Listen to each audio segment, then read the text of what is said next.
Jangan lupa subscribe di YouTube channel Metro TV News dan juga nyalakan notifikasinya. Saatnya kita lihat informasi seputar mudik Lebaran 2022.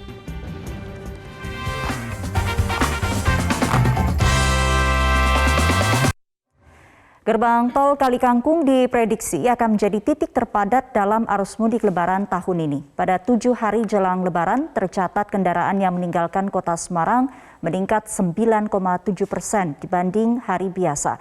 Sementara itu dalam 3 hari terakhir, jumlah penumpang dan kendaraan yang melintas di Pelabuhan Merak, Banten juga mengalami peningkatan. Kita akan bergabung dengan Reda Pulpi di Gerbang Tol Kali Kangkung, Semarang, dan Marcelina Tumundo memantau dari Pelabuhan Merak, Banten. Kita akan ke Pulpi terlebih dahulu bagaimana pergerakan arus lalu lintas di Gerbang Tol Kali Kangkung siang ini, Pulpi? Ya, Sobi, jika kita bandingkan data dengan 1 minggu yang lalu atau pada tanggal 17 April, ini untuk kendaraan yang keluar dari gerbang tol Kali Kangkung meningkat sebesar 9,7%. Jika pada 1 minggu yang lalu ini hanya ada 12.781 kendaraan, per kemarin tanggal 24 April ada 21.584 kendaraan. Namun untuk kendaraan yang masuk ke dalam gerbang tol Kali Kangkung ini justru mengalami penurunan sekitar 35,7%. Dari 1 minggu lalu ada sebanyak 16.717 kendaraan dan pada tanggal 24 April kemarin menurun hingga 14.703 kendaraan. Kemudian dari gerbang tol Kali Kangkung sendiri ini memang benar sekali ini diprediksi akan menjadi titik kemacetan. Kemudian sudah disiapkan ada 21 gardu tol total yang nantinya akan diberlakukan seluruhnya ketika diberlakukan sistem one way. Namun sekali lagi gerbang tol ini akan dibuka secara tentatif jika sebelum diberlakukan one way sudah terjadi penumpukan kendaraan, nantinya gardu tol ini akan dibuka karena diperkirakan pada puncak arus mudik akan ada 60.000 kendaraan yang melalui gerbang tol Kali Kangkung.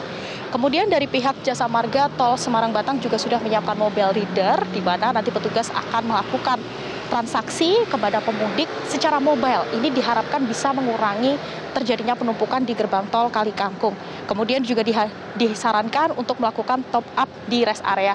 Karena meskipun hingga hari ini belum ada penumpukan kendaraan, namun kami melihat sejumlah kendaraan yang sempat terhenti di gerbang tol ini dikarenakan saldo e-tolnya habis, sehingga disarankan bagi pemudik untuk memastikan bahwa e-tolnya sudah terisi penuh sebelum melalui gerbang tol Kali Kangkung agar tidak terjadi penumpukan kendaraan.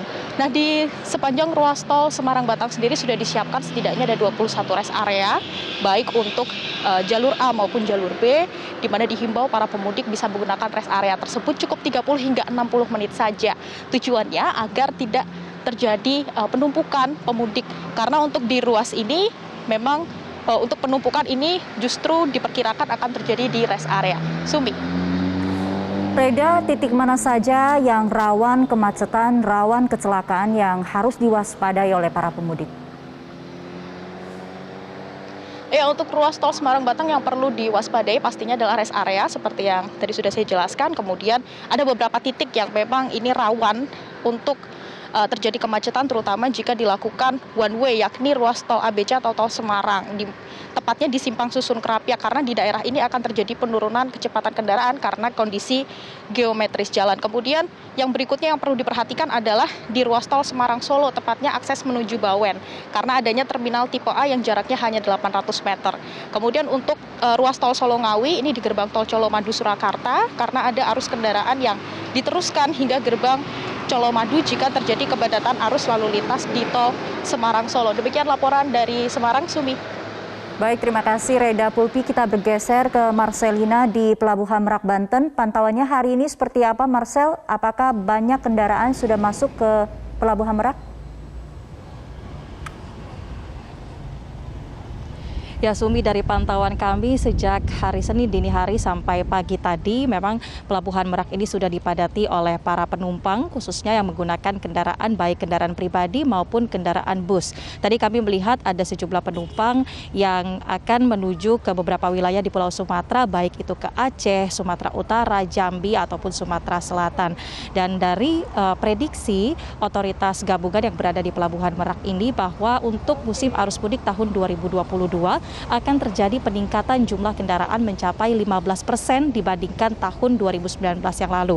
Kalau tahun 2019 rekapitulasinya ini ada sekitar 260.000 kendaraan yang melintas selama musim mudik di Pelabuhan Merak. Sedangkan untuk tahun ini akan diprediksi akan ada mencapai 300.000 kendaraan yang melintas ke Pulau Sumatera melalui Pelabuhan Merak. Sejauh ini dari 3 hari terakhir mulai Jumat sampai hari Senin ini memang sudah ada data yang menunjukkan peningkatan jumlah kendaraan dan total sudah ada mencapai lebih dari 55.000 kendaraan yang melintas di Pelabuhan Merak dengan total penumpang mencapai lebih dari 124.000. Adapun untuk jenis kendaraan di Pelabuhan Merak ini yang melintas masih didominasi oleh kendaraan pribadi maupun kendaraan pengangkut barang. Ada satu catatan untuk kendaraan pengangkut barang bahwa jumlahnya dalam beberapa hari atau 1 pekan terakhir ini memang mengalami peningkatan karena untuk mengantisipasi adanya pembatasan operasional angkutan barang yang melalui atau yang dapat melakukan penyeberangan di Pelabuhan Merak ini. Dan nantinya di tanggal 28 April sampai tanggal 1 Mei akan diberlakukan pembatasan untuk angkutan barang ini untuk mengakomodasi kendaraan penumpang yang akan menyeberang ke Pulau Sumatera. Sumi. Marcel, apa antisipasinya jika terjadi lonjakan kendaraan pemudik? Ya, dari pihak kepolisian ini sudah menyusun adanya skema untuk mengantisipasi jika terjadi penumpukan penumpang khususnya di dalam areal Pelabuhan Merak ini. Ada 3 skema yang sudah ditentukan, diantaranya untuk skema hijau, ini artinya situasi di dalam Pelabuhan Merak masih cukup kondusif sehingga untuk aktivitas masih dapat berjalan dengan normal. Sementara untuk skema kuning, artinya kondisi di dalam Pelabuhan Merak ini sudah cukup padat dan nanti akan dilakukan rekayasa lalu lintas dimulai dari flyover Cikuasa. Sementara untuk skema warna merah ini artinya situasinya sudah sangat meningkat atau terjadi penumpukan yang maksimal di dalam Pelabuhan Merak dan ada beberapa skenario yang sudah disiapkan oleh pihak kepolisian khususnya dari Polres Cilegon. Berikut ini kita saksikan pernyataan selengkapnya dari Kabid Humas Polda Banten Kombes Polisi Sinto Silitonga. Dan ada situasi kuning ketika terjadi kepadatan, maka akan dimainkan rekayasa lalu lintas dengan buka tutup di flyover Cikuasa. Ini mohon untuk bantuan dari partisipasi masyarakat, pengendara untuk bisa mengetahui bahwa jika nanti ada penyekatan buka tutup di Cikuasa atas, itu hanya untuk menyesuaikan, mengadaptasikan kenyamanan dalam pemberangkatan kendaraan dan orang di pelabuhan yang ada di dermaga 1 sampai 7. Kemudian terburuk jika ada skenario merah, yaitu kemacetan bahkan sampai ke pintu tol, maka rekayasa lalu lintas tidak hanya buka tutup, bisa dengan one way traffic, kontraflow, atau mengalihkan keluar kendaraan pada pintu tol yang ada sebelum ke Merak. Demikian Sumi laporan dari Pelabuhan Merak Banten, kami kembalikan ke studio.